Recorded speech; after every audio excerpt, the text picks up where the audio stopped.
할렐루야. 참으로 좋은 밤입니다. 이틀 동안 제가 나눴던 내용에 대해서 다 잘 정리가 되고 계시죠? 한번 다 정리되고 있다 반짝반짝. 너무 감사합니다. 힘이 팍팍 납니다. 네. 그러면 이제 제가 정리됐다라고 하시니까 어떻게 정리됐는지.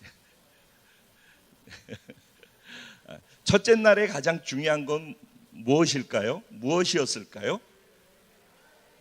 네, 하나님이 기뻐하시고 받으시고자 하는 하나님이 찾으시는 예배자의 기본 가장 중요한 조건이 무엇이었는가라는 거였죠. 그럼 뭐라고 말씀드렸죠? 일단 대상이 하나님이라는 것이 분명해야 된다.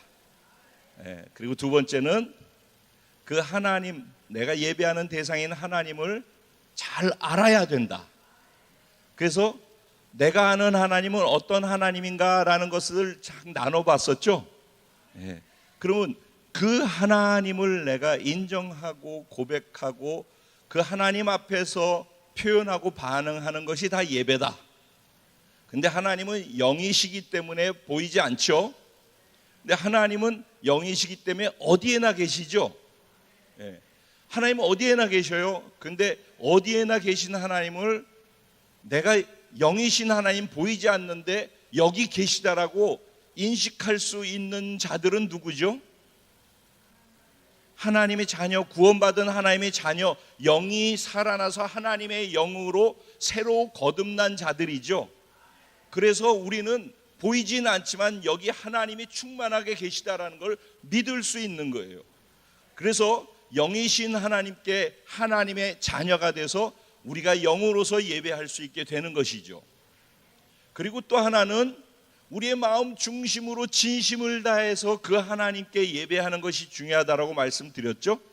그런데 아무리 우리가 진심을 다해서 예배를 하더라도 진리의 말씀에서 위배되어져서 예배하면은 하나님은 그 예배를 실패한 예배로 여겨주신다. 그래서 어저께 나눈 말씀 속에서는 다윗이 예배한 모습 속에서 다윗이 어떻게 예배 드렸기 때문에 실패했고 어떻게 예배 드렸더니 하나님이 너무너무 기쁨으로 다윗의 예배를 받으셨는지에 대해서 말씀을 나누었었어요. 기억나시죠? 다윗의 예배에서 중요하게 빠졌던 것이 무엇이라고 말씀드렸었죠? 다윗이 3만 명의 군대를 동원하고 진심도 있었고 하나님의 임재를 사모하는 갈망도 있었고 다 있었잖아요. 그런데 빠진 게 뭐였었죠? 진리의 말씀대로 하지 않은 것이 문제였었죠. 그래서 다윗은 오벳에돔의 집에 있었던 언약궤로 말미암아서 오벳에돔의 집이 3개월 만에 복이 넘쳐나는 것을 보고 이제서야 다시 하나님께서 마음을 여셨구나라는 걸 알았어요. 그리고 그 사이에 기도하면서 내가 무엇이 문제였는가라는 것을 확인할 수 있었죠. 그리고 그가 바꾸었던 것이 무엇이었죠? 왕복을 벗었죠. 그리고 베옷을 입었어요. 자신이 하나님께 예배드릴 때 왕이라고 하는 신분을 가지고서 예배자로 나아가는 걸 하나님 기뻐하시지 않는다고 했죠. 그러니까 여기에 각자의 직분이 있고 또 각자 사회에서의 신분들이 다 있을 거예요. 근데 하나님 앞에는 그게 아무 소용이 없는 거예요. 하나님 앞에서는 그냥 구원받은 자로 겸손하게 베옷을 입고 당신이 나의 주인이시고 나의 왕이셔요. 그래서 나의 주인, 생명의 주인 되신 나를 통치하시고 다스리신 왕이신 당신 앞에 나는 부복하고 그 왕께 예배합니다. 이게 다윗의 예배를 하나님이 기뻐 받으셨던 중요한 것이라고 말씀을 드렸었어요. 그렇죠? 네. 그냥 간단하게 하면 여기까지 이틀 동안의 중요한 부분들을 지금 얘기를 한 것이죠. 그리고 오늘은 제가 어제 마무리하면서 우리 그날에 내가 다윗의 무너진 장막을 일으키리라 아모스서 9장 11절 12절까지의 두 절에 걸친 이 말씀이 오늘 우리가 읽은 사도행전 15장에 또 16절, 17절에 그대로 똑같이 나와요. 그래서 저 말씀의 의미가 무엇인지 그것을 다시 한번 생각하면서 다윗과 함께 하나님이 왜 다윗의 장막의 예배를 이 마지막 때에 회복시키겠다라고 하시는지 그 하나님의 마음을 우리가 같이 좀 헤아릴 수 있는 시간이 되었으면 좋겠습니다. 준비되셨습니까? 네, 감사합니다. 아모스 선지자의 시대는 예수님이 탄생하시기 한 760년 전의 이야기예요. 그런데 그때는 또 남왕국 북왕국으로 이스라엘이 나뉘어졌잖아요. 그래서 북이스라엘의 여로보암 1세라고 하는 왕이 그때 왕이 됐었어요.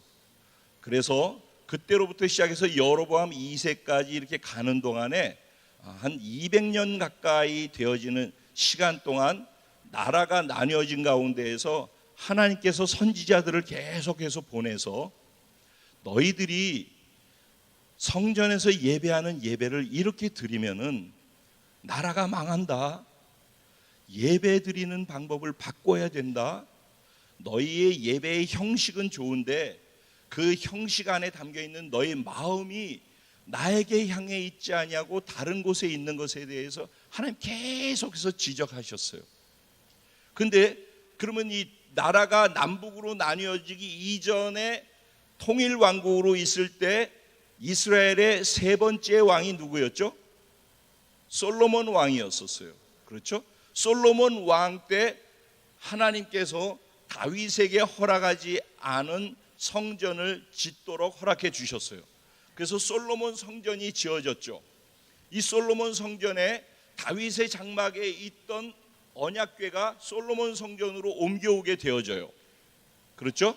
그러면은 다윗의 장막에 하나님께서 어제 말씀드렸던 내용대로 오베데돔의 집에서부터 다윗의 장막까지 걸어오는 동안에 법궤를 옮겨올 때 어떤 과정이 있었다고 말씀드렸죠? 6걸음 가고 7마리의 소를 잡아서 피를 뿌리고 하나님 앞에서 번제와 화목제로 제사를 드렸다고 그랬어요. 그렇죠? 그러니까 그 피비린내가 진동했고 피가 흐르는 그것을 밟으면서 다윗의 장막까지 간 것이죠. 피를 밟고 간 거예요. 만약 이게 빨간 카펫이다, 이게 소의 피를 밟고서, 희생의 제물의 피를 밟고서, 그 의미가 무엇이었죠? 내가 이 피의 희생의 제물을 드리지 않으면은 제물이 피를 흘리고 죽은 것처럼 내 죄를 가지고서는 이렇게 피를 흘려 죽어야 되는데 제물이 대신 나를 위해서 피를 흘려 줘서 그 제물로 말미암아 내가 하나님 앞에 나갈 길이 열린 것이죠. 그게 예배의 가장 핵심적인 의미 아니겠어요? 예배는 하나님이 우리를 만나고 싶어 하신다라는 거예요. 예배를 통해서 하나님 우리를 만나고 싶으신 거라고요. 그래서 우리를 만나기 위한 길을 열어놓으신 것이 제사이고 오늘날의 예배이고 그 예배를 드릴 수 있는 자리가 성전이라 말이죠. 그래서 솔로몬 성전이 만들어졌는데 하나님은 솔로몬 성전을 기억하지 않으시는 거예요. 지금 오늘 본문대로 하면은 하나님은 다윗의 장막을 기억하고 계시는 거예요. 그리고 오늘 보면 이후에라고 본문에 나와 있죠. 그런데 이 아모스 11장에는 이후에라고 돼 있는 오늘 사도행전 15장에 나오는 말씀이 그 날에라고 돼 있어요. 그렇죠? 그러면은 그 당시에 아모스 선지자가 그 날에라고 할 때 그 날이 언제일까요? 마지막 때를 얘기하는 거죠. 그때가 언제인가? 예수님이 오시는 때를 말씀하는 거예요. 예수님이 오시는 그 날이 되면은 무너진 다윗의 장막을 회복하시겠다라는 거예요. 그런데 왜 그것을 회복하시겠다라고 말씀하시는가? 그 뒤에 연결해서 나오는 내용을 보면은 이스라엘의 남은 자들, 아모스서에서는 에돔의 남은 자들이라고 표현을 했어요.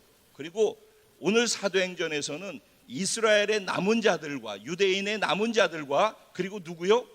이방인들이 구원받아서 다 같이 모여가지고 하나님을 찾는 일들을 하게 할 것이래요. 하나님을 찾는 게 무엇이죠? 하나님의 얼굴을 구하는 것이죠. 하나님을 찾는 것은 하나님의 얼굴을 구하고서 예배하는 자들이 그 일을 하기 위해서 뭐를 하겠다라는 거예요? 다윗의 장막을 일으키겠다는 거예요. 그러니까 결국 다윗의 장막에서 드렸던 그 예배가 하나님은 마지막 때 필요하다라는 거예요. 그러니까 결론으로 딱 먼저 말씀드리면 하나님은 꿈을 꾸고 계시는 거예요. 하나님의 계획이 있으신 거예요. 하나님은 지금 비전 환상으로 보고 있는 게 있는 거예요. 뭘 보는가? 왜 하나님은 다윗의 장막을 말씀하시고 왜 유대인의 남은 자들과 그리고 이방인들이 구원받아서 모두가 모여서 하나님을 예배하는 그날을 바라보고 계시는가? 그러니까 하나님 나라의 완성을 보고 계시는 거예요. 하나님 마지막 때 하나님 나라가 완성될 것을 꿈꾸고 있는 거예요. 그 일은 반드시 일어날 거예요. 지금 그 과정 속에 있는 거예요. 예수님이 초림하시면서 시작된 이 예언의 성취는 예수님이 재림하시면서 이 예언이 완성되어질 거예요. 우리는 그 초림과 재림 사이에서 이 예언을 성취하는 과정을 우리가 보고 있고 그 예언의 성취의 과정 속에 우리가 각 사람이 부름받는 거예요. 그래서 우리는 지금 뭐가 회복되어야 되는 거예요? 우리 개개인이 다윗의 장막을 회복해야 되는 거예요. 이 교회가 다윗의 장막이 회복되기를 하나님 원하신단 말이죠. 근데 이 교회가 다윗의 장막의 예배가 회복되려면은 우리 개개인이 다윗이 되고 다윗이 왜 다윗의 장막에 하나님의 법궤 언약궤를 가지고 오려고 했는가에 대한 다윗의 그 마음이 있잖아요. 어저께 나누었던 그것이 우리 안에서 회복되어야 되는 거예요. 그래서 하나님은 그 일이 일어남을 통해서 완성될 하나님의 나라에 대한 계획을 갖고 꿈을 꾸고 환상으로 비전으로 보고 계시는 거예요. 그리고 반드시 그 일은 이루어질 거예요. 그러면 이제 이렇게 결론을 미리 얘기를 해놓고 난 다음에 하나님이 왜 다윗의 장막을 그렇게도 사모하고 목말라 하실까요? 왜 이 마지막 때에 다른 성전, 솔로몬 성전, 수룹바벨 성전, 헤롯 성전, 지구상의 수많은 교회 멋지게 지어놓은 성전들이 그렇게 많이 있는데 거기서 드리는 예배가 마지막 때 필요하다고 하지 아니하시고 왜 다윗의 장막의 예배가 회복돼야 된다라고 말씀을 하실까요? 다윗이 드렸던 예배, 그 예배는 하나님밖에 안 보이는 예배였어요. 하나님의 하나님 되심이 100% 인정되어지는 예배예요. 거기에 불순물이 없는 거예요. 완전히 하나님만 하나님되게 높여드리는 예배, 하나님이 하나님으로 제대로 인정받고 계신 예배, 그것을 하나님이 너무 기뻐하시는 거예요. 그 다윗의 장막의 예배는 어떠했냐면요, 이제 법궤가 그렇게 해서 6걸음 이렇게 해서 갔다고 그랬잖아요. 그래서 오베데돔의 집에서 한 17km를 그렇게 옮겼어요. 옮겨가지고 들어갈 때 다윗의 장막은 성경에 보면은 이미 이 텐트가 준비되어 있었다고 그랬죠. 어저께 읽은 본문에 보면은 이 장막이 준비되어 있었어요. 그리고 그 장막이 준비되어 있는 그 텐트 정 가운데에다가 언약궤를 놨어요. 그 언약궤를 놓고 난 다음에 그날로부터 시작해서 30년 동안 솔로몬 성전으로 다윗의 장막 안에 있던 언약궤가 솔로몬 성전을 짓고 난 다음에 그쪽으로 옮겨가기까지 한 번도 하루도 쉬지 않냐고 24시간 365일 계속해서 예배가 끊어지지 않았어요. 30년 동안. 어떤 예배였는가? 288명의 찬양하고 예배하는 자들이 있었어요. 그들이 24 반차로에서 24시간 나누어서 24시간을 1시간씩 계속해서 돌아가면서 예배가 드려진 거예요. 악기를 연주하는 자들이 4,000명이 있었대요. 그래서 예배를 드리면 24,000명이 예배를 드렸대요. 그 예배가 돌아가면서 드려지는데 하루도 빼지 아니하고 1시간도 빼지 아니하고 30년 동안 계속해서 그런 예배가 드려졌어요. 거기선 다른 어떤 불순물도 없고 오직 오직 그 자리에 언약궤 가운데 그 수루 그룹 천사들이 있는 이렇게 돼 있는 두 천사 사이에 거니신다고 그랬잖아요. 거기에 임재해 계신 하나님께서 계속해서 거기 임재해 계신 동안에 모두가 24시간 쉬지 않고 하나님을 예배하는 그 예배가, 하나님만 예배하는 예배가 계속 되어졌던 거예요. 또 한 가지 놀라운 건 뭐냐면은 다윗의 장막은 이렇게 텐트로 쳐가지고 밖에서 걸리는 게 없어요. 그냥 모두가 동서남북에서 다 볼 수 있는 거예요. 뭘 봐요? 언약궤를 보는 거예요. 성전은 어떻게 돼 있어요? 성전은, 여러분 성전 어떻게 돼 있는지 아셔요? 구약의 성막 아시죠? 그리고 성전 아시죠? 그러면 그 성전은 들어가려면은 이 단계가 있죠. 성전의 문을 통과해야 되죠. 그리고 들어오면은 물두멍과 그리고 번제단이 있죠. 그리고 그걸 통과하면은 성소로 들어가는 문을 열고 들어가죠. 성소에 들어가면 뭐가 있었죠? 성소에 들어가면 모든 것이 사방이 다 막혀 있어서 깜깜해서 아무것도 보이지 않아요. 그냥 깜깜한 상태에 있어요. 거기 성소에 뭐가 있어요?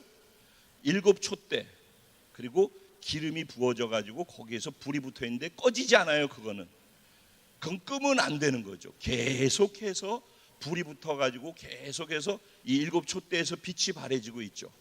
그러면 그 옆에 뭐가 있죠? 떡상이 있어요. 진설병상이. 그렇죠? 그리고 그 앞에는 뭐가 있죠? 금향로가 있어요. 그래서 금향로에서는 계속해서 향이 올라가는 거죠. 이거 성소에서는 뭘 상징하는 거예요? 하나님의 말씀이 거기 있는 거죠. 그리고 하나님께 올려드리는 기도와 예배가 있는 것이죠. 찬양이 있고. 그런데 말씀이 이해되어지고 계시되는 것도, 우리의 기도가 하나님께 올라가는 것도 다 성령의 조명하심에 빛이 비추어져야지만 가능한 거예요. 그래서 우리가 영의 예배를 드려야 되고 진리의 예배를 드려야 되는 거예요. 그러면 지금 이렇게 구분이 다 돼 있어요. 그리고 뭐가 있어요? 휘장으로 막혀져 있는 거예요. 그러면 이 막혀져 있는 휘장, 이 안으로 들어가는 건 대제사장도 1년에 한 번밖에 못 들어가고, 대제사장이 조그마한 흠만 있어도 저 안에 들어가면 즉사하는 거예요. 여러분 알고 계시죠? 그래서 대제사장이 들어갈 때, 1년에 한 번 들어갈 때 어떻게 들어가죠? 줄을 여기다 매달아 놓죠. 그래가지고 밧줄을 여기다 매달아서 끈이 있는데 이게 들어가. 근데 여기 또 뭐가 있죠? 방울이 달려 있죠. 그래서 대제사장이 들어가도 다른 사람 못 들어가니까 지금 움직이고 있는지 안 움직이고 있는지를 뭘로 확인할 수 있어요? 딸랑딸랑 하는 방울 소리가 들리면은 아직 살아서 움직이고 있구나, 그런 거죠. 근데 방울 소리가 1시간 지나도 2시간이 지나도 만약에 들리지 않는다, 그럼 무슨 일이 일어난 거죠. 그럼 그때는 어떻게 해요? 밧줄을 잡아 당겨가지고서 살았는지 죽었는지를 확인해야 되는 거예요. 왜? 인간이 죄를 가지고서는 지성소 휘장 안에 있는 지성소 깊은 곳에 계신 언약궤가 있는 하나님, 그 하나님을 만날 수가 없기 때문에 그런 거예요. 우리의 죄를 가지고는 하나님 앞에 나아갈 수가 없는 것이죠. 그게 지성소 가장 깊은 곳의 안쪽에 계시는 언약궤의 그 엄위하고 거룩한 의미란 말이에요. 언약궤는 뭔지, 언약이 뭔지 여러분 알고 계시죠? 언약, 계약하고 언약하고 차이는 뭘까요? 네, 맞습니다. 네. 우리가 보통 부동산에서 계약을 해요. 그래서 전세 계약서를 만약에 했어요. 그런데 계약금을 먼저 걸었는데 만약에 내가 날짜가 안 맞아가지고선 죄송합니다, 이거 안 되겠습니다라고 했으면 그 계약서에 쓴 대로 계약금을 뜯겨요, 안 뜯겨요? 네, 띄어버리게 되죠. 네, 그게 계약의 의미예요. 그러니까 쌍방간의 약속을 한 거란 말이에요. 근데 어느 한 사람이 그거를 지키지 못할 경우에는 계약서에 쓰여 있는 대로 되는 거예요. 그게 계약이에요. 근데 언약, 성경에서 얘기하는 언약이라는 말의 의미는, 언약은 하나님의 말씀하신 것으로 되어 있는 약속이라는 거예요. 하나님이 선언한 약속, 그건 우리와 상관없이 일방적인 하나님 편에서 선언한 약속이라는 거예요. 하나님의 말씀 하나님의 말씀으로 되어진 약속이라는 거예요. 그러니까 하나님의 일방적 권세를 가지고 선언한 거예요. 근데 그 하나님이 뭐라고 그러냐면은 구원받은 자 하나님의 백성은 내가 영원까지 함께 한다고 그랬어요. 그리고 너희들은 영원까지 존귀하다고 그랬어요. 그래서 이거는 언약이에요. 그러니까 우리가 계약을 어겨가지고 가면 그냥 끝나는 거잖아요. 근데 그런 게 없어요. 하나님의 언약 안에 들어와 있는 사람은 하나님이 말씀하신 것 안에서 하나님이 영원하신 것처럼 그 말씀의 약속도 영원하신 거예요. 그래서 여러분이 예수님을 믿어서 구원받았잖아요. 그러면 여러분은 하나님의 자녀가 됐잖아요. 그러면 하나님의 자녀가 됐다는 말은 뭐예요? 존귀하고 보배로운 거예요. 왜? 예수님 때문에. 거룩하고 의로운 거예요. 왜? 예수님 때문에. 우리는 전혀 거룩하지 않아요. 지금도 거룩하지 않아요. 사실은 여전히 우리는 죄 가운데 있어요. 그런데 예수 그리스도께서 그런 우리를 위해서 우리가 아무것도 할 수 없다는 걸 아시기 때문에 대신 해주셨단 말이에요. 그리고 우리의 모든 죄를 뒤집어쓰고 예수님이 십자가에 못 박혀 죽으셨단 말이에요. 죽으시고 난 다음에 부활하셔서 너 때문에, 네 죄 때문에 내가 죽었고, 그래서 이제 너는 내가 죽은 이유가 너 때문이고 네 죄 때문이라는 걸 인정하고 받아들이기만 하면은 내가 너를 의롭다라고 해. 네 죄와 너와 상관없다라고 내가 선언해. 그걸 뭐라고 그래요? 칭의, 의롭다고 칭해 주는 것이에요. 그러니까 우리와 나와 내 상태와 상관없이 하나님이 일방적으로 예수를 믿었다는 이유 때문에 칭의, 의롭다고 선언하시는 거예요. 이 선언이 언약이란 말이에요. 이게 불변하는 거란 말이에요. 그래서 우리는 하나님의 언약에 딱 붙들려 있는 자들이에요. 완전 할렐루야 아닙니까? 근데 왜 감동이 없어? 이게 지금 바로 이것 때문에 우리가 다윗처럼 춤을 출 수 있는 거예요. 이 대목에서 흥분과 감격이 없으면은 그럼 춤을 추면서 예배할 수 있는 근거가 없어지는 거예요. 그러니까 이게 이론이면은 소용이 없어요. 어쨌든 지금 제가 말씀드리려고 하는 것은 이렇게 해서 구원받은 사람이라면은 그게 확실하잖아요. 그러면 하나님의 눈에는 그 사람이 예수를 통해서, 보혈을 통해서 보여지는 사람이 되는 거예요. 그래서 완전한 의로운 자라고 선언되어지는 거예요. 우리가 그래서 보배예요. 우리가 영원히 존귀하다니까. 누가 옆에서 뭐라고 그래도 난 존귀해. 거기에 대해서 분명해야 되는 거예요. 그게 분명해야지. 누가 뭐라 하든 내가 무너지지 않고 분명해야지 그 기쁨 때문에 예배 드릴 수 있는 거예요. 근데 누가 뭐라고 그러면 이게 다 흔들려. 맨날 그 말 한마디 흔들리고 환경 한마디 흔들리고 다 흔들려서 무너지니까 예배 드릴 때 기쁨이 없죠. 말 한마디에 다 무너졌는데. 그러니까 자, 어쨌든 그럼에도 불구하고 그건 내 상태예요. 무너진 건 내 상태예요. 근데 신분이 바뀌지 않아요. 내 상태가 지금 좀 컨디션이 안 좋아가지고 무너진 거지, 신분은 여전히 존귀하고 보배로운 신분이란 말이에요. 여러분 이걸 분명하게 이해하셔야 돼요. 우리는 한번 예수 믿으면 완전히 의롭고 완전히 거룩하고 완전히 존귀하고 완전히 보배롭다. 하나님이 여전히 나를 사랑하신다. 이거 흔들리지 말아야 돼요. 그것을 뭐라고 얘기하는가?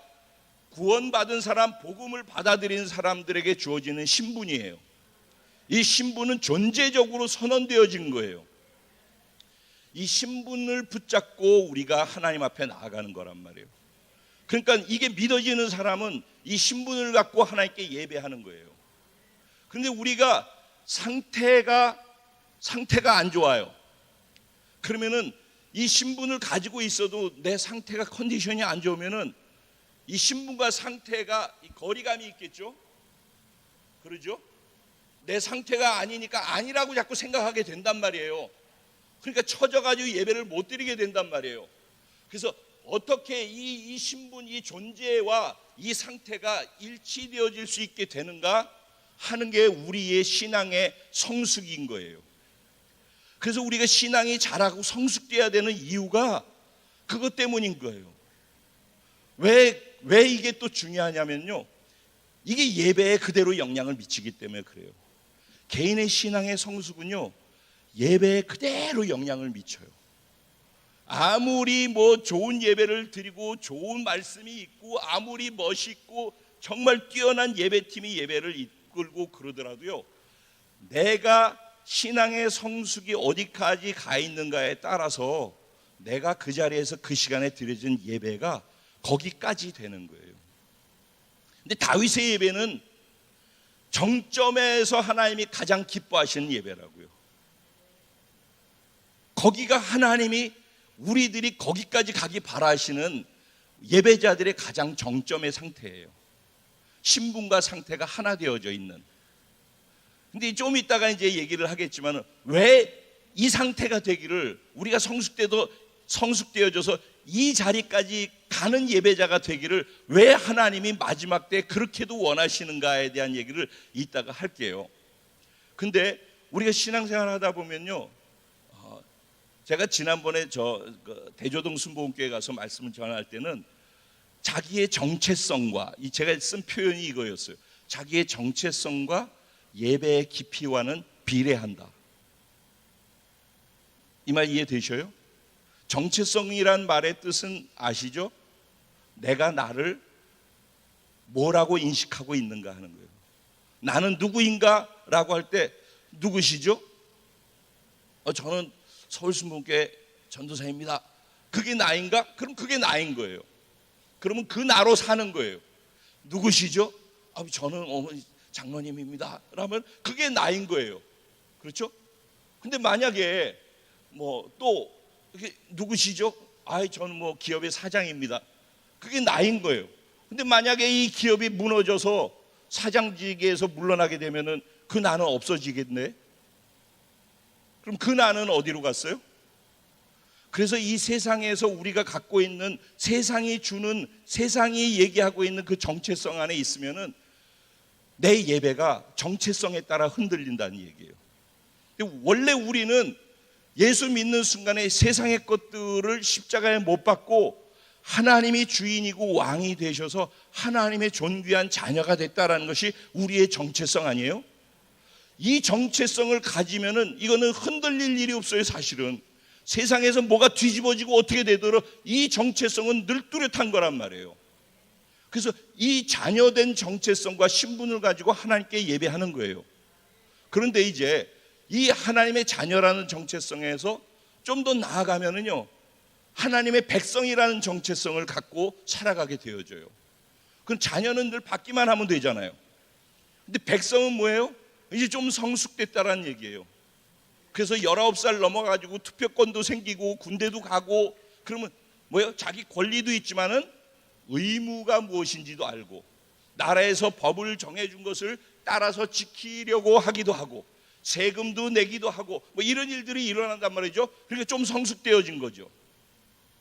그러면은 백성이라 할 때는 그분의 말씀의 통치를 받는다라는 말이에요.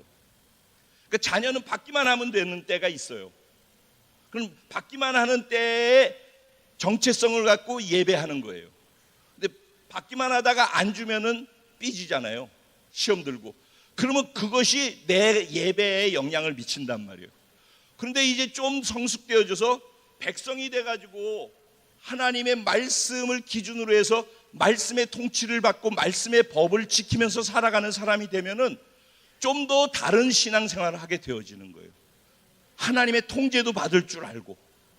그런데 좀 더 지나면은 군사로서 하나님의 용사로서 군인으로서의 정체성을 갖고 살아가게 되어져. 이거는 더 성숙되어지는 거죠.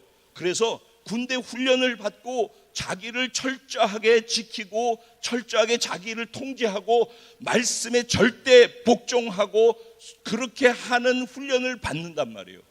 그래서 더 절도 있고 더 뚜렷하고 적이 누구인지도 분명하게 알고 싸울 줄도 알고 누구를 위해서?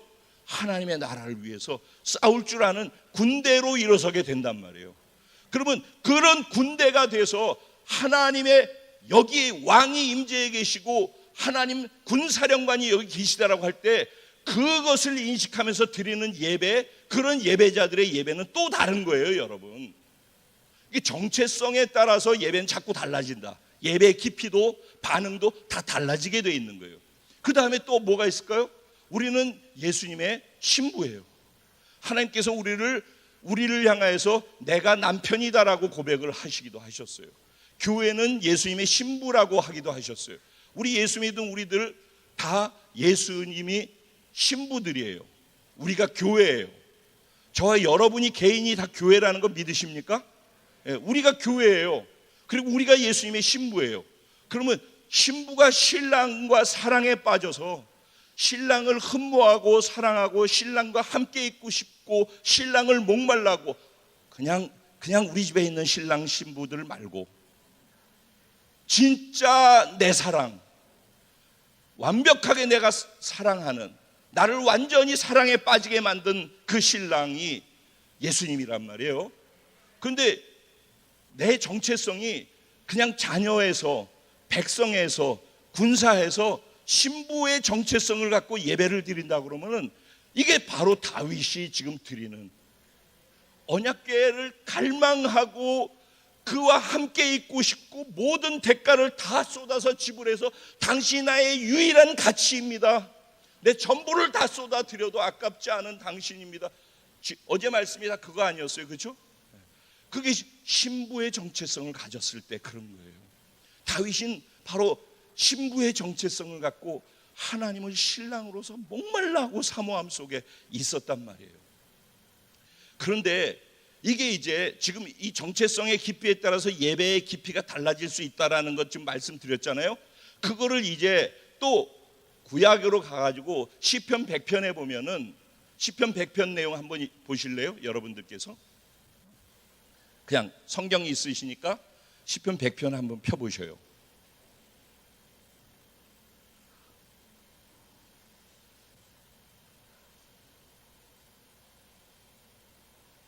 네, 펴셨나요?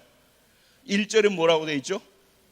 온 땅이여 여호와께 즐거운 노래를 부를지어다 그랬어요. 그렇죠? 네. 이 시편 100편은요 구약에서 예배하는 예배자들이 하나님께 예배하는 찬양 노래 내용이에요. 근데 시편 100편 안에는 숨겨져 있는 비밀이 있어요. 시편 100편은 구약의 예배를 어떤 식으로 드리는지를 그 안에 담아놨어요. 그래서 시편 100편의 내용을 이해를 하면은 이렇게 예배를 똑같이 드리는데도 예배의 깊이가 이렇게 달라질 수 있구나라는 것을 좀 더 구체적으로 이해할 수가 있어요. 그리고 이것을 이해하게 되면은 왜 하나님이 다윗의 예배를 마지막 때 필요로 하시는가를 이해할 수 있게 되어져요. 그럼 지금 1절에 나와 있는 온 땅이여 여호와께 즐거운 찬양을 부를지어다 그렇게 말씀을 했잖아요. 여기에서 부를지어다라고 하는 그 히브리 단어가 루아라는 거예요. 루아라는 것은 소리 지르다, 외치다, 함성을 울리다 이런 의미예요. 그럼 여러분 그 여리고성을 무너뜨릴 때 이스라엘 백성들이 돌다가 하나님께서 지금 외쳐라 할 때 그들이 와 하고 외쳤더니 여리고성이 무너졌잖아요. 그때 그 함성이 바로 이 루아예요. 그러니까 우리가 온 땅에 있는 하나님을 알고 있는 예배하는 자들아 하나님께 외칠지어다 그러는 거예요. 지금 루아 할지어다 그런 거예요. 근데 이 루아를 어디서 하냐면은요 성전이 이렇게 있다면 아까 성전에 대해서 말씀을 드렸어요. 들어오면은 성전문을 열고 들어오면은 거기에 뭐 여인의 뜰 뭐 이렇게 있잖아요. 거기에 뭐가 있다고 했어요? 번제단하고 물두멍이 있다고 그랬죠. 네, 거기 마당이 있는 거예요. 근데 이 성전과 성소가 있는 이것 말고 그 성전 전체를 둘러싸고 있는 것이 있어요. 그게 뭐예요? 이방인의 뜰이라고 해요. 이방인의 뜰. 사실은 솔로몬 성전 때는 없었어요. 나중에 헤롯이 성전을 지을 때 성전산이라고 있어요. 성전산, 큰 산. 거기를 뺑 둘러가지고서 이걸 쳤어요. 그리고 그 전체를 친 게 한 300m, 400m 되어지는 그 넓은 공간 사이에 성전이 딱 들어가 있는 거예요. 그러니까 유대인들이 하나님께 예배하러 오려면은 이방인의 뜰을 반드시 거쳐야 되죠. 이방인의 뜰을 거닐면서 성전으로 들어가기 전까지 하나님 앞에 루아 하면서 가는 거예요. 근데 이 루아라는 단어는 어떤 때 쓰여지냐면은 왕이 대관식 때, 왕으로 왕이 올라가서 관을 씌워서 왕으로 인정되어지는 그때 왕이 관을 딱 쓰는 순간에 모두가 그 왕의 왕됨을 환호하면서 왕을 인정하면서 와 이러는 거 있지 않습니까? 그 소리를 내는 거예요. 아니면 군인들이 출정할 때, 출정식을 할 때 와 이러는 거 있지 않습니까? 그거예요. 그러니까 성전에 하나님께 예배하러 가는 그 길에 이방인의 뜰을 향해서 그쪽으로 해서 성전으로 들어가기 전까지 루아 하면서 소리를 지르면서 하나님의 왕되심을 인정하면서 가는 거예요. 그렇죠? 여기까지 이해되셨죠? 그런데 보면은 요한복음 3장에 보면은 요한복음 3장 아니 사도행전이죠. 사도행전 3장에 보면은 미문에 안전뱅이가 나와요. 그렇죠? 그래서 안전뱅이가 거기서 뭐 했죠? 네, 구걸을 하고 있어요. 그러면 그 미문은 어디냐면 성전문을 얘기하는 거예요. 성전문. 그러면 이 안전뱅이는 성전문 안으로 들어갔어요? 못 들어갔어요? 못 들어갔어요. 이방인의 뜰을 하고 성전 그 사이에 문 앞에 있는 거예요.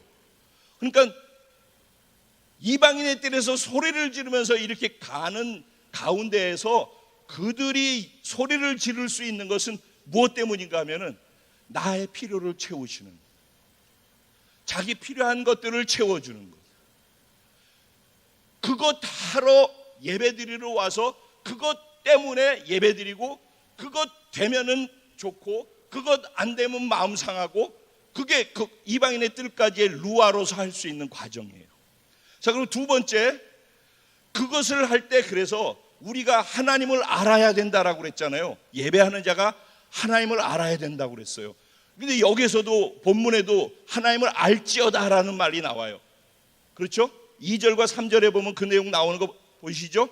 뭐라고 그러죠? 여호와는 우리 하나님이신 줄을 너희는 알지어다 그랬어요. 그러면서 그는 누구라고 그랬어요? 우리를 지으신 창조주라고 그랬어요. 그 다음에 우리는 그의 것이래요. 그러면 그의 것이라는 말은 뭐예요? 그러니까 첫째, 하나님을 알라고 그랬어요. 근데 하나님이 우리의 창조주라는 거예요. 모든 것을 창조하시고 모든 것을 다스리시는 하나님이라는 거예요. 그걸 알라는 거예요. 우리가 예배 드릴 때 우리 예배하는 우리의 예배의 대상이 온 우주 만물을 창조하신 하나님이라는 것을 알라는 거예요. 그걸 알고서 예배하라는 거예요. 그 다음에 두 번째는 뭐래요?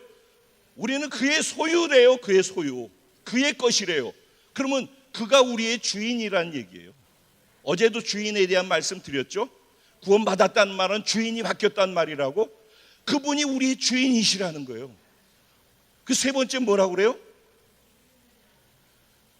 또 아니 그 전에 그의 백성이라고 그러죠. 그러니까 우리는 그의 백성이에요. 그러면 누가 우리를 다스려요? 그분이 다스리는 거예요. 그분이 우리의 뭐라고 그러는 거예요? 통치자고 왕이시라는 거예요. 그러니까 우리가 하나님 앞에 예배 드리러 나올 때 적어도 이걸 알아야 된다라는 거예요. 그냥 막연하게 아무 생각 없이 예배 드리는 게 아니라 창조주, 나에게 생명 주신 분, 나의 주인, 나의 통치자, 내 삶을 이끌어 가시는 목자가 되시는 당신이 나의 주인이시고 나의 왕이십니다. 당신이 나를 창조하셨습니다. 그분 앞에 내가 있는 거예요. 그게 뚜렷하고 분명하고 믿어져야지 되는 거예요. 자, 그렇게 됐을 때 이제 그 다음으로 가요. 그러면 그 다음에 우리가 잘 아는 찬양으로도 나오는 감사함으로 그 문에 들어가며, 그렇죠? 감사함으로 그 문에 들어가는 거예요. 이게 두 번째 단계예요. 그럼 루아의 단계에서 그 문에 들어간다는 건 뭘 얘기하는 거예요? 성전 문으로 들어가는 거예요. 성전 문으로. 이제 비로소 성전으로 들어가는 거예요. 두 번째. 근데 성전에 들어갈 때는 어떤 것을 가지고 들어가야 된대요? 감사함으로 들어가야 된다는, 감사함으로. 그러니까 와서 말씀 듣고 은혜 받아서 감사하는 게 아니라, 그것 때문에 헌금하는 게 아니라, 이미 예배 들어오기 전에 하나님이 어떤 분인지를 알고 하나님이 내게 어떻게 행하셨는지 알고 그런 것 때문에 감사함으로 예배를 드리는 거예요. 그래서 여기서 감사함으로 라고 할 때 히브리어로는 아까는 루아라고 그랬잖아요. 두 번째로 이것은 토다라는 단어예요. 토다라는 단어의 원어의 뿌리로 들어가면은 야드라는 단어가 나오는데, 이 야드는 손이라는 뜻이고 손을 든다라는 의미예요. 그리고 이것은 무엇을 얘기해? 우리가 잘 알고 있는 하나님을 찬양합니다 할 때의 찬양의 의미예요. 우리가 잘 알고 있는, 우리 하나님을 찬양하십시다 그러잖아요. 찬양이라는 개념이 뭐냐면은 하나님이 내게 어떤 일을 행하신 그것 때문에 하나님께 감사하고 높여드리는 거예요.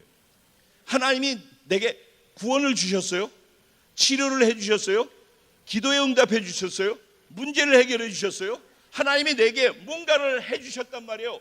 그 하나님이 해주신 그것 때문에 그것을 기억하면서 감사하면서 그 문으로 들어가는 거예요. 그걸 찬양이라고 그래요. 그래서 우리가 찬양의 가사 속에서는 하나님이 이렇게 하신 것들을 높이면서 찬양하는 가사의 내용들이 있어요. 그걸 찬양이라고 해요. 그래서 감사함으로 그 문에 들어가는 거예요. 그래서 그 안에서 찬양을 하고 나아가다가 그 다음에 그의 궁정에 들어가는 거죠. 그의 궁정에 들어간다는 건 이제 성전으로 들어와 가지고 성소로 들어가는 거예요. 성소로 들어가면은 아무것도 없다고 그랬죠. 성소에 들어가면 뭐만 있다고 그랬어요? 7 촛대에서 비춰지는 그 빛만 있어요. 그 빛이 없으면은 어떤 것도 보이지 않는 거예요. 그래서 제사장이 거기 들어가서도 뭐 사물이 분별이 안 되니까는 아무것도 할 수가 없어요. 그러니까 그 안에 들어가서 뭘 하려면은 7 촛대에 불이 붙어 있어야 돼요. 이게 성령의 조명인 거예요. 그래서 성소에 들어가는 거예요. 그 궁정에 들어가요.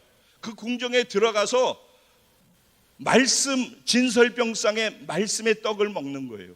성령의 조명 아래서 말씀을 받고 말씀의 계시를 받는 거예요. 그리고 우리가 기도할 때 우리의 기도를 성령께서 하나님께 올려드리고 성령께서 하나님의 말씀을 우리에게 계시해 주시는 거예요. 그게 성소에서 일어나는 거예요. 그러니까 이 단계의 예배를 드리는 것을 테힐라의 예배라고 해요. 세 번째, 테힐라의 단계가 루아의 단계에서 토다의 단계로 넘어가서 성전 안으로 들어갔다면, 세 번째는 성소 안으로 들어가서 성령 안에서 그분의 임재 속에서 계시되어지는 하나님의 말씀을 받고, 그리고 내 마음과 내 예배와 내 찬양과 내 고백을 하나님께 성령께서 올려드리는 그런 단계가 테힐라의 단계의 예배란 말이에요.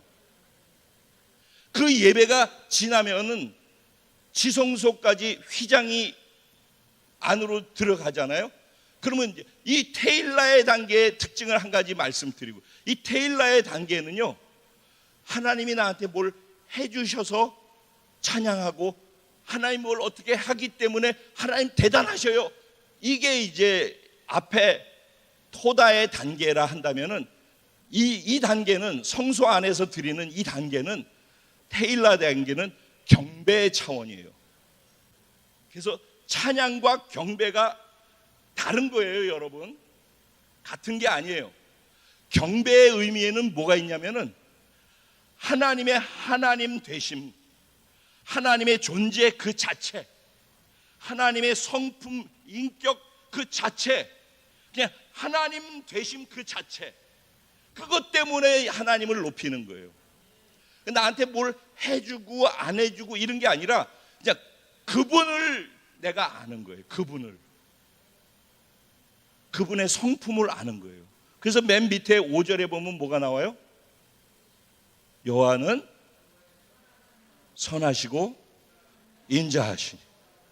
그 인자하심이 영원하고 성실하심이 대대에 미친다고 그랬어요. 지금 이 테일라의 단계에서는요, 무엇을 아는 단계냐? 그분이 나한테 어떤 일을 하신 단계를 넘어선 단계예요. 그만큼 성숙되어 있는 거예요. 그냥 하나님을 아는데 하나님을 어떻게 아는가? 하나님은 어떤 일이 내게 일어나고 있어도 이 어려운 일, 고통스러운 일 속에 하나님의 선하심이 있다. 그래서 하나님을 그냥 그 존재 자체의 성품으로 그냥 인정되어지는 거예요. 아무리 내가 죽을까지 고통스러운 그 속에서도 이 속에 하나님의 선하심이 존재한다. 하나님의 인자하심이 여기 있다. 하나님은 성실하셔서 영원까지 하나님의 성품으로 내게 선대하신다. 그래서 가장 고통 속에서도 시편에 보면은 하나님을 경배하는 모습들을 보게 되어져요. 그가 가장 고통 속에서 부르짖으면서도 하나님을 높이는 거예요. 그거는 테일라의 단계, 경배의 수준까지 예배의 깊이가 올라가 있기 때문에 그런 거란 말이에요. 그러면 휘장을 넘어서 들어가면 거기 뭐가 있어요? 언약궤가 있고 지성소라고 하죠. 거기는 정말 아무것도 없어요. 근데 그 지성소 깊은 곳에서 드려진 것은 그를 송축할지어다 할 때 송축이라는 단어예요. 여기서 송축한다라는 단어가 굉장히 의미가 중요한 단어인데 바라크라는 단어예요. 바라크. 따라해 보세요. 바라크. 이 바라크의 은혜가 저와 오늘 이 자리에 참석하시고 오늘 인터넷을 통해서 예배드리는 모든 자들에게 임하게 되기를 주님의 이름으로 축복합니다. 이 바라크라는 단어의 뜻은 극단적으로 두 가지가 있어요. 하나는 우리가 너무 좋아하고 잘 알고 있는 복이라는 뜻이에요. 그를 하나님을 송축할지어다. 근데 우리가 어떻게 하나님께 복을 빕니까? 그럼 이 바라크의 의미가 뭐예요? 바라크의 의미 안에는 엎드리다, 꿇어 엎드리다라는 또 다른 의미가 있어요. 그래서 이 바라크라는 단어는 성경에 356회나 나오는데 특별히 이 바라크라는 단어가 첫 번째 쓰여진 것이 창세기 1장 22절과 28절이에요. 22절은 짐승들에게 쓰여진 복을 얘기하는 것이라면 1장 28절은 하나님의 형상과 모양대로 사람을 지으시고 그들에게 복을 주시면서라고 할 때 그 복이 바라크예요. 그러니까 하나님이 인간에게 복을 주신다라고 쓴 그 단어의 바라크라는 뜻이 우리가 생각하는 복의 개념이 아니라 하나님 절대자 앞에 꿇어 엎드린 상태가 복이라는 거예요. 이해가 되십니까?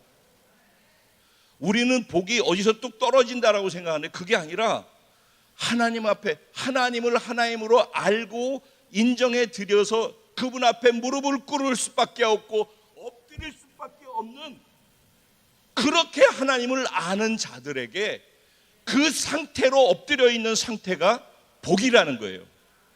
그러니까 엎드림과 복이라는 단어는 하나라는 거예요.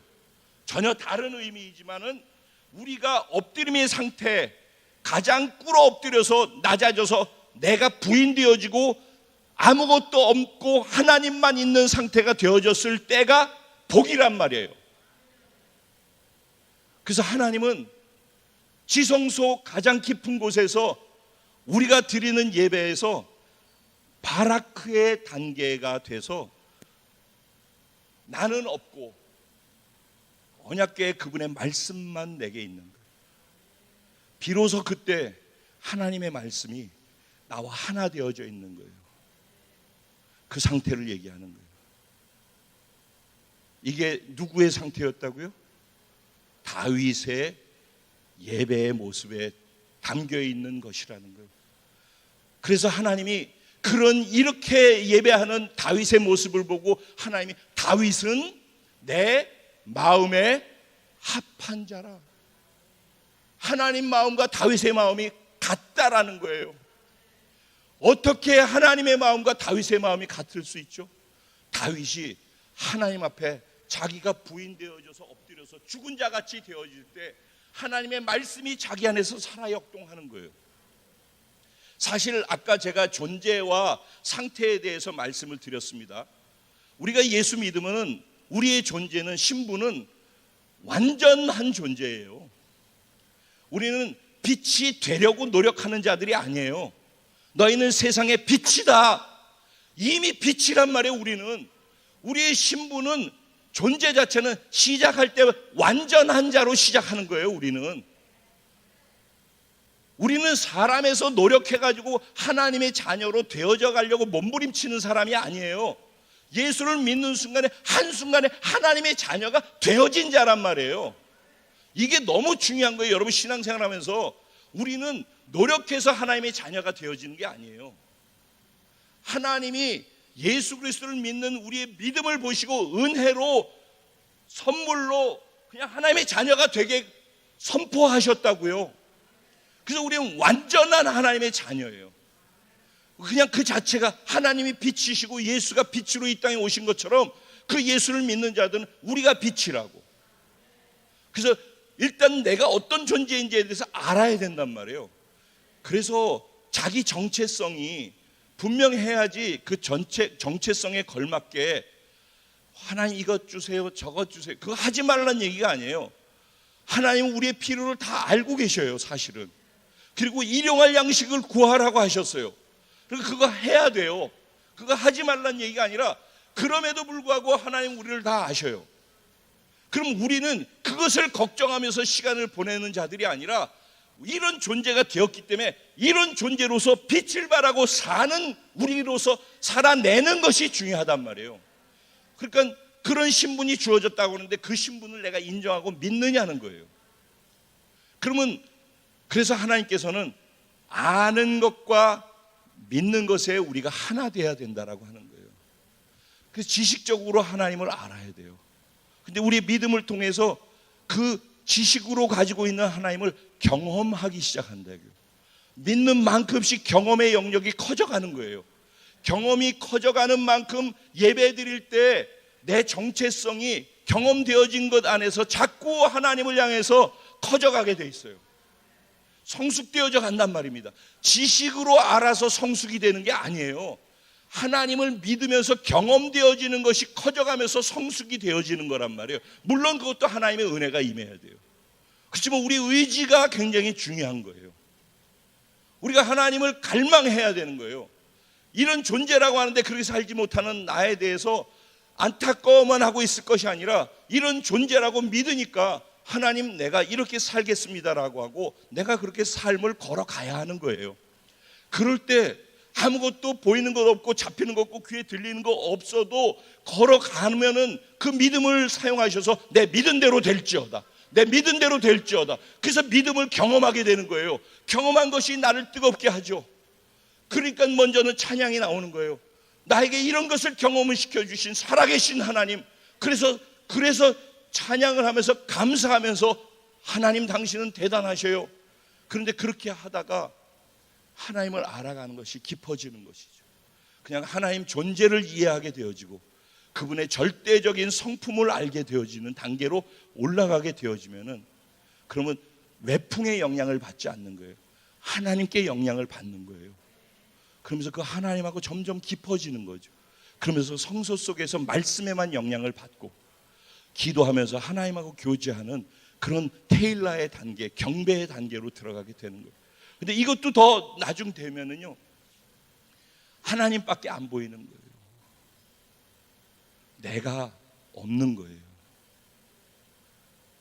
여러분 신앙생활 하면서 은혜 엄청 받고 뭐 돌을 닦을 정도로 깊이 기도하고 금식하고 다 하고 40일을 금식한다고 해요.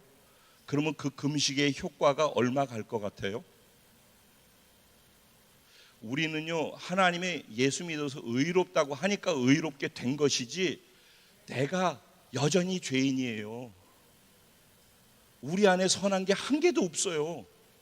지금 저도 그래요. 지금 이러고 있지만은 제가 언제든지 고개를 돌리면은 못된 짓을 할 수 있는 가능성을 제 안에 담고 있어요.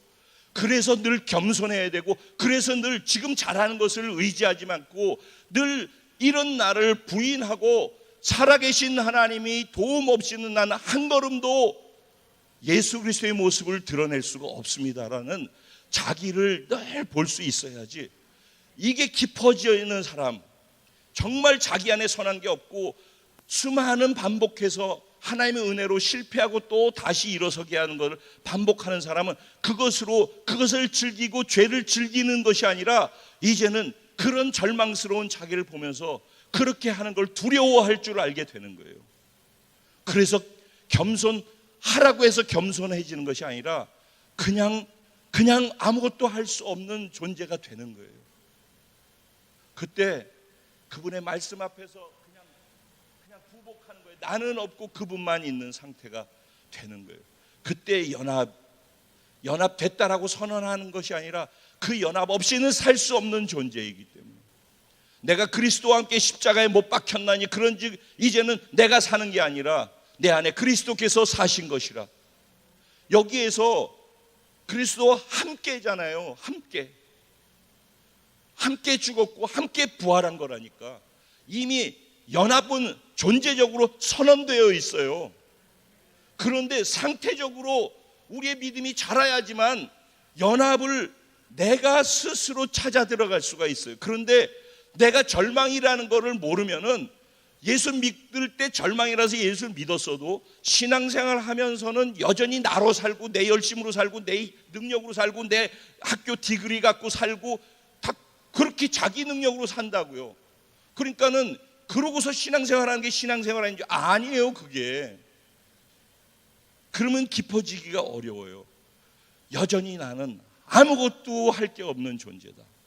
예수 믿을 때 아무것도 할 수 없는 절망이라서 예수를 받아들인 것처럼 신앙생활도 내 안엔 선한 게 하나도 없다라는 사실에 대해서 자기 존재가 하나님과 연합됐다는 걸 알아야 되는 것처럼 자기 존재가 그것이 빠진다면 아무것도 할 수 없는 절망적인 존재라는 사실을 진짜 뼛속까지 알아야 돼요. 그래야지 자기로 하는 걸 두려워하기 시작해요. 그래야지 자기가 걸어가는 것들을 멈추려고 하는 거예요. 그게 깊어지면은 자기를 죽은 자로 넘기우는 거예요. 그래서 자기를 십자가에 달려있게 만드는 거예요. 그래서 나를 자꾸 부인하는 것이고 그분이 내 안에서 나를 사로잡아서 나의 생각과 감정과 의지를 통제하시고 당신이 나의 육체를 사용해 주세요. 내 믿음을 사용해 주세요. 내가 부인되어져야지 내 마음속에 있는 나의 보좌의 주인이 그분이 돼야 된다니까. 하나님이 이스라엘의 수많은 왕들이 다 왔다 갔잖아요. 근데 왜 다윗 왕을 그렇게 귀하게 여길까요? 이유는 하나님의 관심이 하나님의 나라에 있잖아요. 근데 다윗은 조금 전까지 제가 말씀드렸던 자기를 아는 거예요. 자기가 하나님 때문에 이렇게 골리앗도 무너뜨리고 다 쓰러뜨리고 이렇게 다 했지만은 그런 자기가 그러니까 이젠 대단한 줄 알았단 말이에요. 그런데 아차하는 순간에 어떻게 했어요? 밧세바와 간음을 하게 되어지죠. 밧세바의 남편 우리아를 전쟁터에 일부러 몰아내가지고 살인을 하게 만들죠. 그리고 사람들한테 거짓말을 하죠. 모두가 인정하고 골리앗을 깨뜨리고 나라를 구한 영웅이고 하나님의 사람이게 분명한데 아차하는 순간이면 이렇게 되는 거라니까. 그가 하나님을 놓치면은 아무리 위대한 사람일지도 한순간에 무너지는 거예요. 그렇기 때문에 가장 잘 되고 있을 때에도 이 잘 되는 것이 내가 아니라 그분이라는 것을 알아야 된단 말이에요. 다윗은 이런 시간을 통해서 아무리 자기가 잘하고 있는 그 순간에도 내 안에 선한 것이 하나도 없다. 그래서 나는 나를 부인하고 죽어야지 하나님이 내 안에 채우셔서 하나님의 능력으로 나는 그걸 한다. 그러다 보니까 다윗이 왕좌에 이렇게 앉아 있잖아요.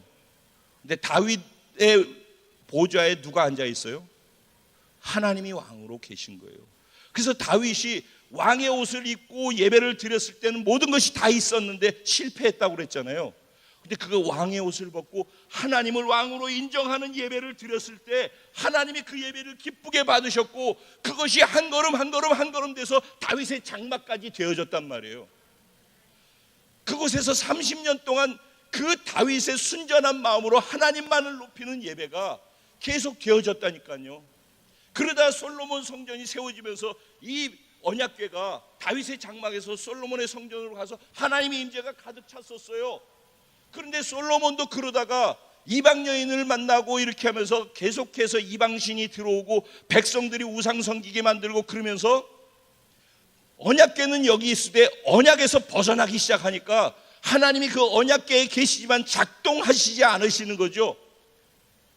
그래서 결국은 솔로몬 성전이 무너지게 된 거란 말이에요. 다윗의 장막이 다윗이 예배드리고 있는 그때 언약궤만 정 가운데에다 두고 하나님의 임재와 하나님의 말씀에만 집중하면서 그 말씀을 왕의 말씀으로 받고 예배하는 그 다윗의 예배 말고 거기에서 한 10여 킬로 떨어진 곳에서 기브온 산당에서 모세의 장막이 있었어요. 거기에는요, 여기는 언약궤만 있지만 거기에는 성전의 기물들이나 모든 것 거기 다 있었어요. 거기서도 예배 제사가 드려졌단 말이에요. 근데 하나님은 거기에 있는 나머지 모든 기물이 있는 곳에서 드려지는 그 제사를 하나님은 인정하지 않았어요. 다윗의 제사를 받아들였단 말이죠. 다윗의 예배를 받은 거예요. 그러면 왜 하나님이 지금 이 마지막 때 아모스 선지자에게 얘기했던 그것을 사도행전에서 다시 예루살렘 총회가 열린 가운데에서 야고보 선지자를 통하여서 그렇게 아모스 선지자가 했던 얘기를 끄집어내서 다시 이것을 그들에게 확인시켜 주는 이유가 무엇일까요? 그 이유는요, 바울과 바나바가 1차 선교 여행을 하고 다니다가 이방인들이 다 구원받는 일들이 일어났어요. 그러니까 얼마나 많은 사람들이 구원을 받았는지 몰라요. 근데 그 자리에 와서 유대인인데 예수를 믿었는데 율법학자로 있는 교사들이 와가지고 너희 예수 믿는데 구원을 받으려면 예수를 믿되 모세의 율법을 지켜야지만 예수를 믿으면 구원을 받는 거야 라고 계속 그렇게 가르치니까 바울과 바나바가 복음을 전하는 하나님의 예수 그리스도의 은혜로 말미암아 우리를 구원하신다라는 그 복음을 자꾸 부딪히는 거예요. 그러니까 바울이 스트레스를 받는 거죠. 아니 도대체 우리가 전하는 복음이 맞는데 왜 자꾸 이렇게 해서 혼돈을 일으키느냐. 그래서 본부에다 얘기를 한 거예요. 그리고 예루살렘으로 갔어요. 예루살렘에서 이 일 때문에 총회가 처음으로 열리게 된 거예요. 총회가 열렸는데 가서 이 이야기를 갖다 했더니만은 거기에 바리새인들이 모여가지고 총회에서 손을 들고 얘기하는 거예요. 그래도 모세율법을 지켜야지 예수를 믿더라도 지키는 사람이 구원을 받는 거라고 이렇게 얘기를 하니까 거기서 그 얘기를 듣고 있었던 베드로가 벌떡 일어나가지고 얘기를 하는 거예요. 나도 그런 줄 알았어. 그런데 하나님께서 말씀하셔서 내가 의심하면서 고넬료의 집에 갔는데 그곳에서 이방인들이 구원을 받고 성령이 우리에게 임한 것처럼 그들에게도 성령이 임하는 걸 내가 봤어. 하나님이 이방인들에게도 구원을 주신다라는 걸 분명히 알고 있는데 왜 이방인들이 구원받는 걸 자꾸 너희가 방해하려고 그러는 거야? 이렇게 얘기를 했어요. 그랬더니 그 말을 듣고 난 다음에 바울과 바나바가 또 자기들의 1차 선교여행에서 있었던 내용들을 쭉 얘기를 하는 거예요. 그 얘기를 다 듣고 난 다음에 야고보 사도가 일어나가지고선 총회장이었으니까 정리를 하는 거예요. 그런데 그 정리를 하는데 끄집어낸 말이 아모스서 9장 11절 12절 말씀을 끄집어낸 거예요. 그날에 이후에라고 여긴 돼 있죠. 그날에 마지막 때 예수님이 오시고 예수님이 재림하신 그 사이에 일어날 그날에 다윗의 장막에 무너진 것들을 다시 일으켜 세우는 일이 일어날 거야. 왜냐하면 이는 유대인의 남은 자들과 이방인들이 구원을 받게 하기 위해서, 구원받은 자들이 모두 다 함께 하나님을 찾고 예배할 수 있도록 하기 위해서. 이 말이 왜 중요한가? 여러분, 예수님이 이 땅에 다시 오려면은 성경에서는 예수님이 오시기 위해서는 이러한 일들이 일어나야지 예수님이 오신다. 그래서 때를, 시기를 언제인지 모르지만 너희들이 그냥 분별을 해라. 일기예보를 보면서 날이 흐리면 태풍이 온다 안 온다는 너희 분별하면서 왜 하나님이 정해놓으신 그때 예수님이 오시는 것은 천기를 분별하면서 왜 이때는 분별하지 못하느냐라는 말씀을 하셨어요. 그러면은 성경에는 예수님이 오시는 때를 언제라고 말씀하시냐면은 이스라엘 유대인들이 전 세계로 흩어져 있는데 그들이 고토로 돌아와야지 돼요. 그래서 이스라엘 백성들이 계속 유대인들이 전 세계에 있는 유대인들이 이스라엘로 지금 계속 돌아오고 있는 거예요. 집만 계속 지어줘요. 집만. 그래서 빈 집으로 그냥 들어오는 거예요. 그들이 어렵게 살아요. 어쨌든 지금도 계속해서 뉴스나 아니면 저에게 올라오는 자료를 보면은 계속해서 비행기 전세를 내가지고 몇백 명이 또 본토로 들어왔습니다. 계속해서 그걸 알리야 운동이라고 해요. 그리고 모든 족속이 복음을 들어야지만 그때에서 끝이 오고 주님이 오신다라고 했어요. 그러니까 복음을 듣지 못한 족속들이 복음을 들어야 되기 때문에 그래서 우리가 선교하는 거잖아요. 그래서 그 선교를 통해서 이방인들이 구원을 받고 주께 돌아와서 주님을 높이는 거란 말이에요. 이게 마지막 때 일어날 일들이에요. 그런가 하면은 제3성전에서 적그리스도가 예수 그리스도를 모독하고 마치 안디오쿠스 에피파네스가 했던 것과 똑같은 일들을 저지르는 일들이 일어나야 되기 때문에 그 일이 일어나려면 환난 중에 일어나겠죠. 그 일이 일어나려면은 반드시 평화협정이 이루어져야 돼요. 평화협정이 이루어져야지 성전을 건축할 수 있지, 안 그러면 그냥 난리가 나는 거잖아요. 세계대전이 일어나. 그래서 평화협정이 이루어져야 돼요. 그러면 지금 평화협정을 맺기 위해서 계속해서 노력하고 있는데 팔레스틴이 그걸 계속 거부하고 있어요. 그랬더니 미국에서 중동에 있는 다른 나라들 6개 국가하고 평화협정을 이스라엘이 다 이미 맺었어요. 그러니까 계속해서 팔레스틴을 압박하고 있는 거예요. 평화협정을 계속 맺을 수밖에 없도록. 다른 중동 국가도 이스라엘하고 평화협정을 맺고 있잖아. 그러니까 너희들이 나는 이슬람이야 라고만 하지 말고 평화협정을 일단 맺자. 우리가 수천억 불을 너희한테 줄게. 이런 조건들을 걸어놓은 게 있어요. 근데 지금 어쨌든 그렇지 않지만은 협정을 향해서 나아가고 있어요. 그러니까 그 일이 언제인지 모르지만 이루어지겠죠. 그 일이 평화협정이 이루어지면은 삼성전을 건축하는데 6개월이면은 설계도면 다 나와 있고 모든 것은 다 준비되어서 6개월이면 성전이 지어진대요. 그러면은 그 일이 또 일어나겠죠. 그러면 지금 예수님이 오시는 초림에서 재림 사이까지의 예수님이 오시려면 이런 것들이 있어야 됩니다라고 하는 그런 것들 사이에 우리가 살고 있는 거란 말이에요. 근데 그런 것들을 할 때 특별히 이 땅에 믿지 않는 영혼들과 구원받아야 될 복음을 듣지 못한 수많은 영혼들이 있잖아요. 지금 여러분 주변에도 여러분 가정도 있고 가족들도 있고 주변 사람들 친구들도 있고 많이 있잖아요. 그렇죠? 그들이 여전히 복음을 듣지 못한 땅끝이라고요. 그들이 복음을 들어야죠. 그런데 어떤 사람이 내 일 있고 바쁘고 그런 가운데에서 내 일 하면서 주의 일 하잖아요. 근데 그거 하지 말라는 얘기가 아니라 우리의 마음 중심을 얘기하는 거예요. 내 마음 중심의 가치, 어저께 가치에 대한 얘기했잖아요.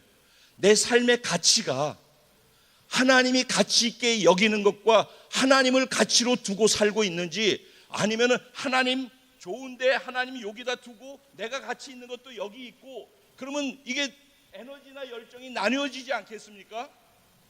그래가지고서는 주님이 오시는 그 날이 끝없이 뒤에 있겠네요. 그래서 이 마지막 때에 하나님이 필요로 하는 것은 다윗같이 하나님께 전부를 다 쏟아서 하나님만 사랑하고 하나님만 예배하고 하나님께 나의 전부를 쏟아드릴 수 있는 그런 예배자.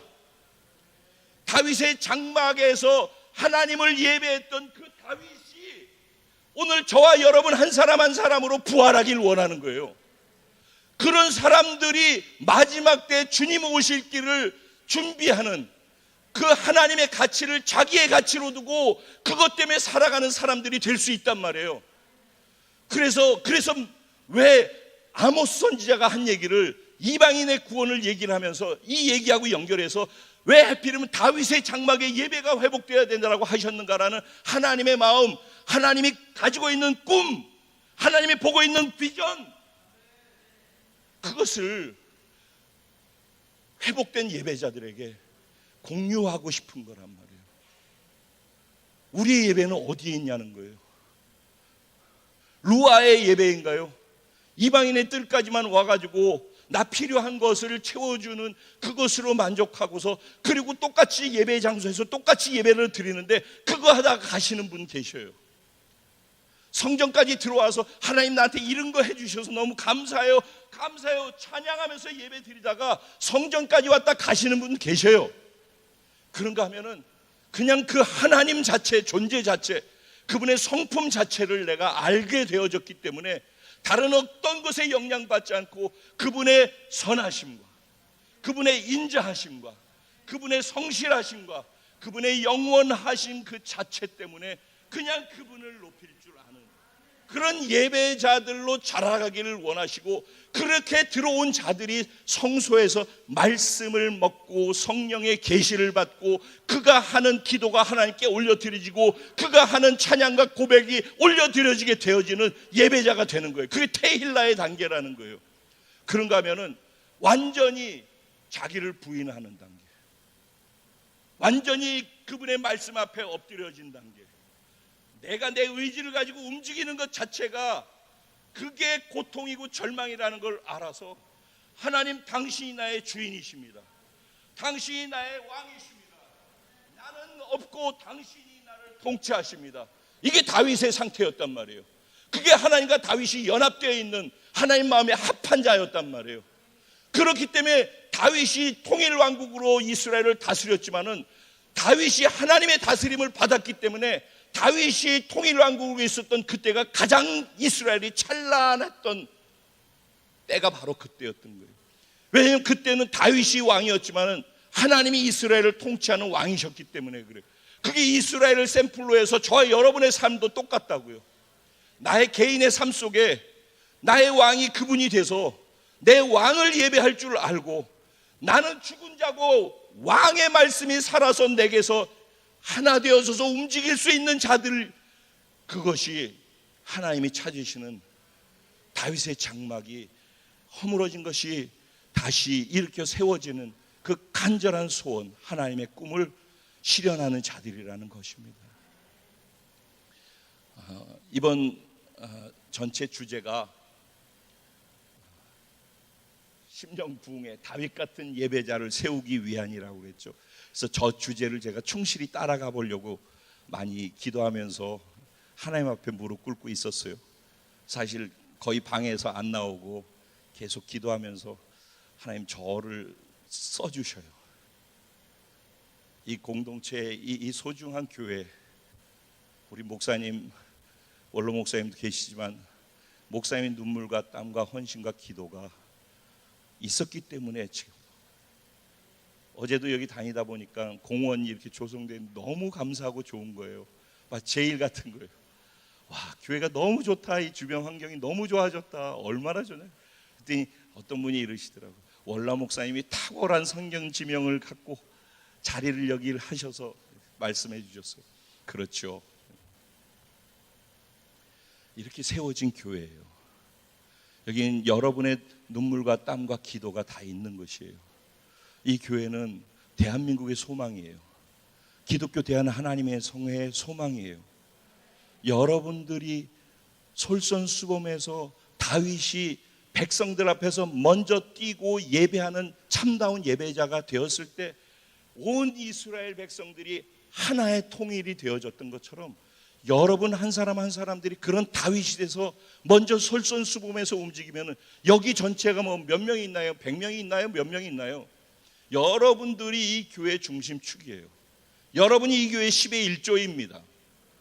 여러분이 움직이고 여러분이 다윗의 허물어진 장막이 여러분 내면 안에서 회복되어지는 예배자들이 되기 시작하면은 여러분 때문에 이 교회의 변화가 일어나는 거예요. 무너진 성전은 다시 회복되어지는 것이고, 여러분을 통해서 이 교회가 회복되어지면은 기독교 대한 하나님의 성의 소망이 다시 빛이 발하기 시작하는 거예요. 그리고 한국교회에 무너져가고 있고 예배도 무너져가고 있는 한국교회에 새로운 소망으로 이 교회가 우뚝 설 거라고 저는 믿어요. 저는 정말 이 교회와 함께 하나님 나라를 향해서 달려가는 것에 큰 보람과 기쁨이 있어요. 그리고 여러분 많이 사랑해요. 이제는 뭐 저희 성도님 같은 느낌도 들어요. 그냥 늘 정말 남을 만나는 것 같지가 않아요. 너무 만남의 기쁨도 있고 그래요. 근데 제가 간절하게 진심으로 설교하려고 하지 않았고, 하나님이 이 공동체, 이 교회 여러분 한 분 한 분에게 하시고자 하는 말씀을 전달하는 통로로 드려지기 원했어요. 그렇게 하셨으리라고 믿습니다. 우리 같이 기도하죠. 3일 동안 하나님이 주신 말씀들을 한번 기억해 보셔요. 그리고 우리의 정체성에 따라 예배의 깊이가 달라진다고 그랬고, 내가 예배 드리는 모습을 보면 오늘 루아의 예배가 있고, 토다의 예배가 있고, 테힐라의 예배가 있고, 그리고 마지막 바라크의 예배가 있다고 그랬어요. 그럼 나는 내가 드리는 예배는 어느 선에서 드리고 있는 예배인지를 한번 확인해 보세요. 그리고 이 단계에서 다음 단계로 넘어가려면 어떤 부분에 변화가 있어야 되는지 좀 진지하게 말씀을 듣고 난 다음에 생각을 해야 돼요. 고민하고 생각하고 질문하고, 그리고 그것을 어떻게 실현시킬 것인지 몸부림치면서 무릎을 꿇고 하나님께 나아가서 안 되는 나 때문에 절망해서 그래서 자기를 부인할 줄 아는 단계까지 가야지 되는 거예요.